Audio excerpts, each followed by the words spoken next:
Action. Assalamualaikum warahmatullahi wabarakatuh. Waalaikumsalam. Selamat datang kembali dalam Giat Bisa Bagus Bincang Santai bareng Gus, sebuah acara yang diinisiasi kawan-kawan PPID dan Humas Kementerian Agama Kota Malang.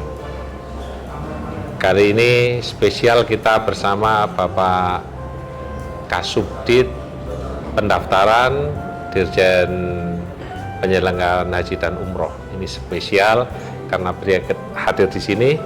Kita wawancara berkaitan dengan pendaftaran haji dan umroh, sekaligus nanti menjadi media penjawab banyak pertanyaan di masyarakat, utamanya yang dikelola kawan-kawan tim pengawasan dari pengaduan-pengaduan itu yang berkaitan dengan haji. Oke. Assalamualaikum Pak. Waalaikumsalam. Pak Yai Amir Hamzah. Waalaikumsalam, Gus.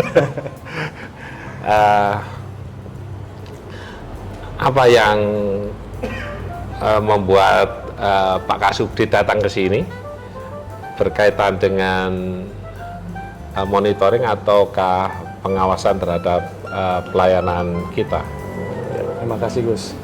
Jadi yang pertama, tujuan kita kemari terkait dengan monitoring jemaah yang akan melunasi tahun 2024. Kita sudah mengirimkan data jemaah-jemaah yang masuk alokasi tahun 2024. Namun karena tahun 2024 ini proses pelunasannya ini harus jemaah yang sudah lolos istiqoahnya. Istiqoahnya. Ya, jadi kita memastikan bahwa data-data yang kita kirim ini sudah sampai ke Kemenang Kabupaten Kota. Lalu kita juga ingin mengecek jemaah-jemaah yang sudah 2 kali dipanggil masuk berhak lunas, namun yang bersangkutan tidak melunasi dan tidak berangkat haji. Karena di PMA 13 ada ketentuan jemaah itu kita keluarkan dulu. Kita keluarkan karena kita sudah kasih kesempatan 2 kali musim haji supaya yang bawahnya ini bisa naik, Gus. Namun kalau jemaah yang bersangkutan ini siap berangkat, dapat kita masukkan di tahun 2024. Ya, okay. Tapi kalau jemaah tersebut tidak ada kepastian dan tidak teridentifikasi di mana, terkadang Porsi Batu ini jemaahnya sudah pindah, Gus, bahkan sudah pindah ke provinsi lain, ya kan. Nah, kalau tidak dapat diidentifikasi oleh Kabupaten Kemenak, kita akan keluarkan. Oke, itu saya baru dengar istilah porsi batu, yaitu mereka yang sudah punya porsi tapi tidak melunasi gitu ya. Ternyata kendalanya di kawan-kawan di Kemenak Kota Malang ini, Pak Kasubdit, itu banyak sekali yang kita datengin memang tidak ada, rumahnya dia sudah pindah, kotak persennya juga tidak ada. Itu ada enggak mekanisme lain mencari solusi orang-orang seperti ini? Jadi kita sampai ke tahun kemarin itu bikin podcast kayak gini di RRI, kemudian di televisi dalam rangka mencari mereka ini. Lah itu kira-kira nanti regulasinya seperti apa ketika tiba-tiba ketemu ahli warisnya di kemudian hari terus dia nunut berangkat. Ya. Jadi gini, di PMA 13 itu, Gus, dia kita keluarkan, bukan dibatalkan nomor porsinya. Jadi ketika kita sudah kasih 2 kali kesempatan masuk berhak melunasi, 2 kali musim haji, nah lalu kita keluarkan dia. Kalau memang tidak ditemukan orangnya, kita keluarkan sementara. Namun ketika yang bersangkutan ini ternyata muncul ketika pelunasan tahap 1, maka kita akan alokasikan di pelunasan berikutnya. Tahap 2. Tahap 2. Nah, kalau ternyata di tahap 2 atau ketika waktu pelunasan sudah berakhir, dia yang bersangkutan baru muncul, maka kita bisa masukkan di pelunasan tahun berikutnya. Jadi tidak kita batalkan porsinya, namun kita sisihkan di tabel sementara. Selama bertahun-tahun ya, bisa sampai berpuluh-puluh tahun juga bisa, begitu ya? Bisa, Gus. Bahkan Karena ada yang dari 2014 kita panggil sampai sekarang tuh belum berangkat ada. 2014 sampai sekarang hampir 10 tahun ya? Iya, itu ada, masih banyak. Oke. Tetapi uangnya tidak hilang ya? Enggak, uangnya kan tetap di BPKH, porsinya tetap aktif. Nah, uangnya tidak hilang, Bapak Ibu sekalian yang nonton di sini. Terus kaitannya dengan istitoah ini, Pak Kasubdit. regulasinya seperti apa? Ketika seseorang itu, kalau pernah saya dengar di Malaysia itu kena diabetes, penyakit penyakit yang risti-risti lah di situ, terus otomatis nggak bisa berangkat. Kalau kita standar istitoahnya seperti apa itu? Ya, terkait istitoah standarisasinya itu ada di Permenkes kan, diatur oleh KMK, Kementerian Kesehatan.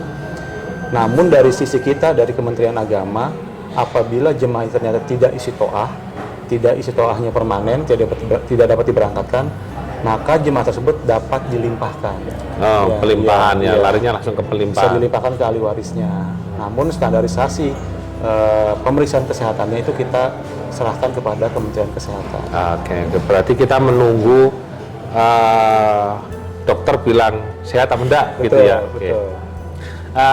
Kemarin waktu Pak Kasubdit, waktu evaluasi haji kita dikumpulkan di Surabaya, termasuk kepala KKP-nya juga berkaitan dengan istitoah ini. Kawan-kawan kepala yang jadi petugas itu sempat ngeluh ke kepala KKP. Kenapa orang yang seperti ini diloloskan aja sama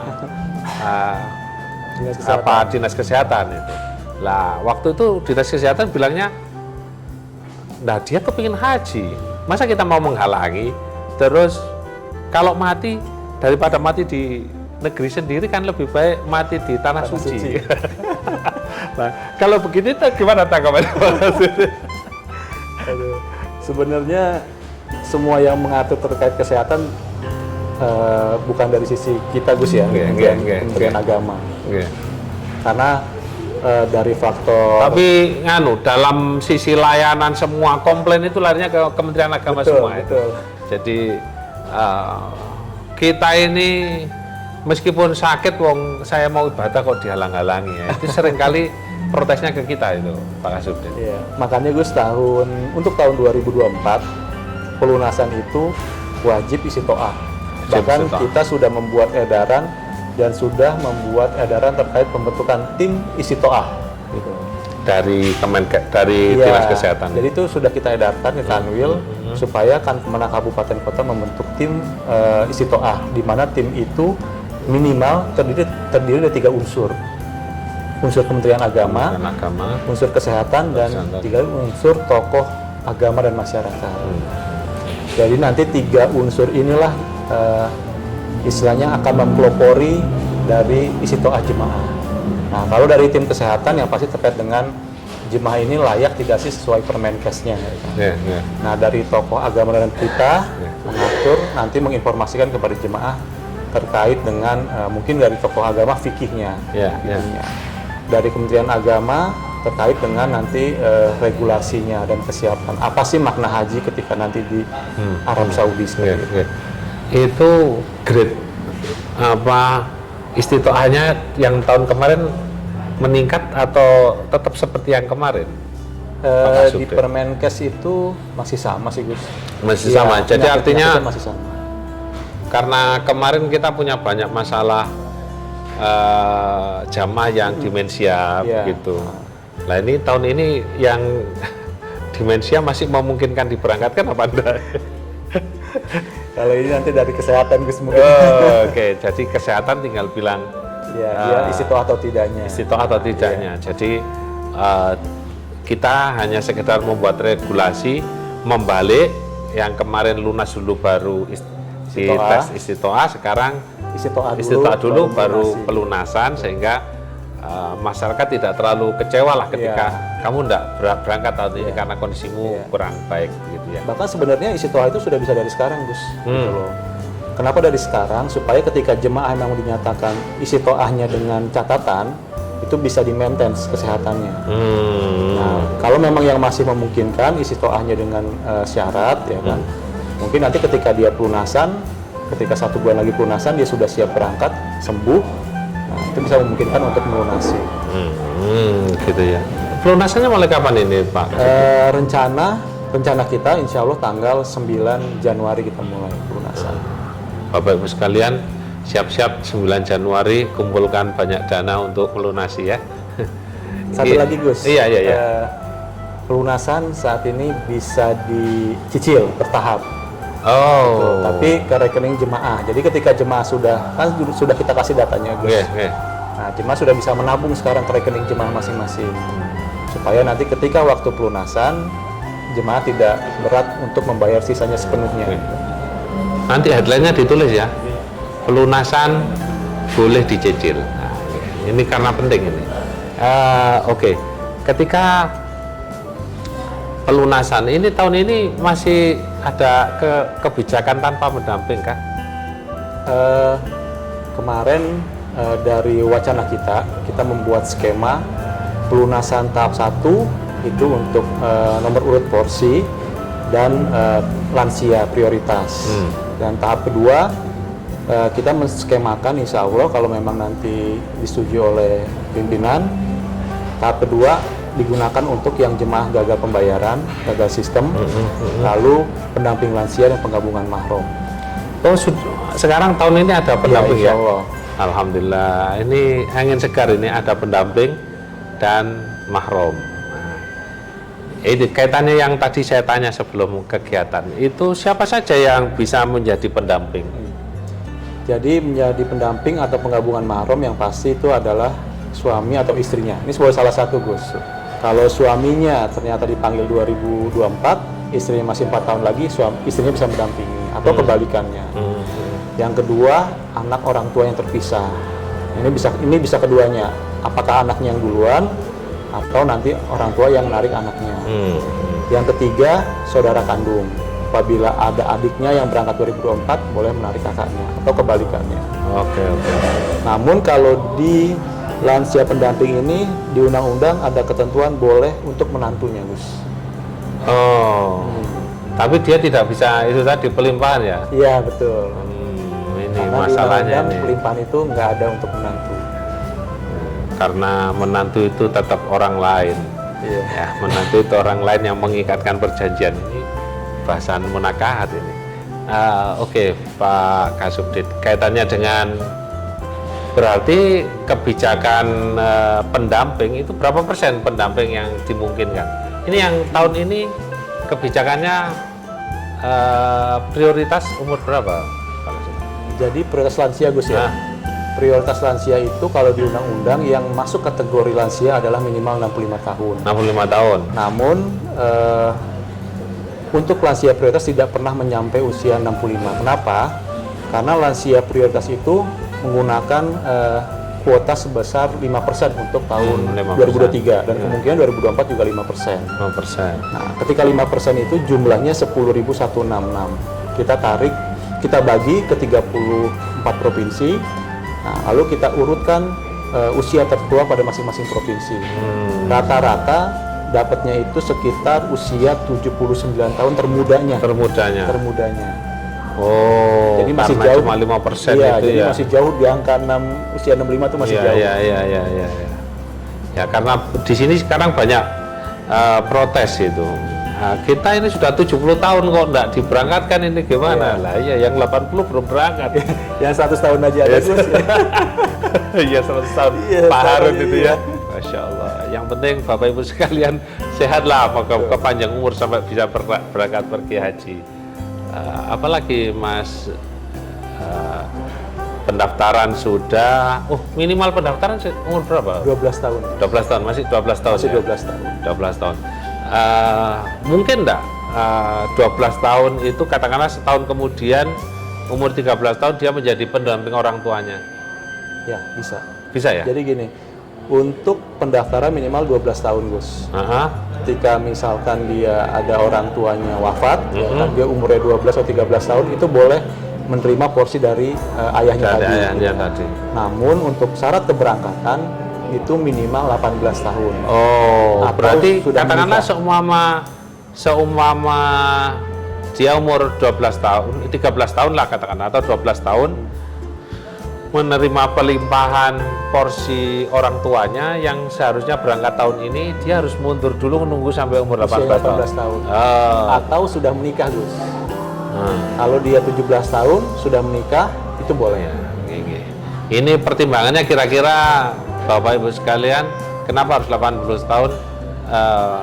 Haji itu harganya tidak murah, maka kemudian biar bermakna itu harus sudah balik, begitulah. Kalau sebelum balik itu sia-sia harganya, karena tidak dinilai yang dapat pahala orang tuanya. Jadi yang anak-anak ini nanti kalau sudah dewasa dia masih punya kewajiban pergi haji, kira-kira begitu. Betul, Gus. Kaitannya dengan kuota pendamping, pembimbing, petugas pembimbing ini tahun ini masih 4 atau sudah kembali 5 per kloter. Biasanya kan para medisnya 3, kemudian dari Kementerian Agama 2. Masih sama, Gus, seperti Masih tahun sama begitu ya. Jadi 5 per kloter. Tahun ini kira-kira masih ada kemungkinan mendadak ditambah kuota lagi apa enggak? Nah, sebenarnya kuota tambahan sudah ada, Gus ya. Iya. Kan Presiden sudah Iya, 20 itu ya. 20.000. Namun pembagiannya masih nunggu kebijakan dari Pak Menteri nih. Skema pembagiannya seperti apa itu yang belum kita dapat. Okay. Oh, ini belum ada ya regulasi skema Kuotanya belum, sedang disiapkan, Gus. Oke. Pelunasan berapa besaran untuk Jawa Timur? Nah, kalau rata-rata 56 juta, Gus. 56 juta. Kalau untuk Jawa Timur ini Ditjen PHU khususnya Subdit Transportasi masih proses dengan maskapai. Karena nanti kalau harga penerbangan itu sudah ditentukan, baru ketahuan berapa harga per embarkasinya. Oh, berarti kenapa tahun kemarin Jawa Timur paling mahal? Itu karena memang ya berkaitannya dengan harga sewa pesawatnya, gitu. Bukan karena Kementerian Agama kepingin dapat laba banyak begitu ya. Bukan, Gus. Wah, ini Bapak Ibu sekalian, jadi kaitannya rentetannya haji itu panjang sekali, tidak hanya di Kementerian Agama, jadi ada maskapai, ada kesehatan, yang semua itu saling berangkai. Jadi tugasnya bebannya tidak di Kementerian Agama saja, tapi komplain di Kementerian Agama juga tidak apa-apa, nanti kita sampaikan kepada yang bersangkutan itu. Lebih baik ada komplain ke kita ketika ada masalah, nanti kita sampaikan. Tetapi ada beberapa porsi-porsi yang bukan tanggung jawab kita, gitu, betul. yang harus dipahami bersama. Oke, terima kasih Pak Kasubdit. Ini luar biasa sudah datang ke Kemenak Kota Malang. Mungkin ada statement akhir yang mau disampaikan kepada calon jamaah haji yang sekarang ini sudah memahami, tahu kalau dia siap berhak berangkat. Mungkin ada pesan-pesan. Yang pertama, untuk calon jemaah haji, pastikan terkait dengan kesehatan. Terus disiapkan dokumen untuk keberangkatan seperti paspor. Lalu disiapkan dari segi ibadahnya, mungkin bisa manasik, ya kan, manasiknya untuk dipenuhi, yang memang menjadi kewajiban calon jemaah haji. Mungkin itu aja, Gus. Oh, sudah. Saya jadi ingat satu pertanyaan yang belum saya jawab ini di media sosial, yang bisa jawab jenengan. Belangku pendaftarannya hilang semua. Gimana dia bisa menelusuri dan mendapatkan berkasnya lagi untuk bisa ngurus keberangkatan? Jadi namanya SPH, Gus ya. Jadi SPH atau salon awal 2016 ke bawah itu namanya, kalau orang daftar 2016 ke bawah itu namanya salon awal. Nomor porsinya itu tercetak pada salon awal di bank. Nah, untuk pendaftaran 2016 ke atas itu nomor porsinya tercetak di SPH. Itu dicetak oleh Kemenak Kabupaten Kota. Kalau si jemaah itu yang hilangnya pendaftaran 2016 ke bawah, nanti si jemaah cukup ke kepolisian untuk membuat surat kehilangan. Lalu datang ke bank membawa KTP, nanti akan kita cetak kembali, Gus. Setoran awalnya. Semudah itu ya? Iya. Terus kalau dia hilangnya setoran awalnya itu 2016 ke atas, cukup datang ke Kemenak, nanti melakukan cetak ulang SPH lagi di Kemenak. Oke. Sudah cukup gitu ya? Cukup. Wah, mudah sekali. Oke, Bapak Ibu sekalian pemirsa, itu tadi bincang santai kita dengan Bapak Kiai Haji Amir Hamzah, pendekar dari Banten. Yang kebetulan menjadi Kasubdit pendaftaran pembatalan haji reguler dan pembatalan haji reguler Kementerian Agama RI. Terakhir, Kementerian Agama adalah bagian dari pemerintah. Kita tidak akan berupaya mengambil laba dari semua yang disetorkan, bahkan kita berupaya secara optimal memberikan pelayanan terbaik untuk masyarakat, karena kita semua adalah khotim ummah, dan kemuliaan bagi kami bisa melayani Bapak Ibu sekalian. Saya Ahmad Syamton Mastuki, Kepala Kantor Kementerian Agama Kota Malang. Salam integritas. Assalamualaikum warahmatullahi wabarakatuh. Waalaikumsalam warahmatullahi wabarakatuh.